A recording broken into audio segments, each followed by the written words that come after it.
الله الرحمن الرحيم، والصلاة والسلام على خير المرسلين. أما بعد، نحن في مسجد الكويت في محافظة تعز. هذا المسجد الذي بني على نفقة دولة الكويت الشقيقة. نسأل الله عز وجل أن يجزيهم خير الجزاء وأن يبارك لهم في أموالهم وأرزاقهم، كما أن الشكر موصول لدولة الكويت شعبا وقيادة.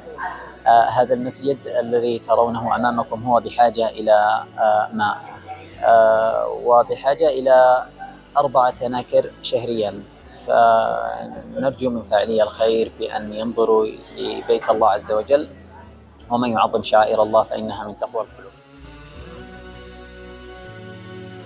واليوم المسجد يحتاج إلى مياه للاستخدام، مياه للوضوء ومياه للشرب، وبسبب شحة المياه نرجو منهم أن يساعدوا في هذه التناكر وتوفير المياه للمسجد، وجزاهم الله خير.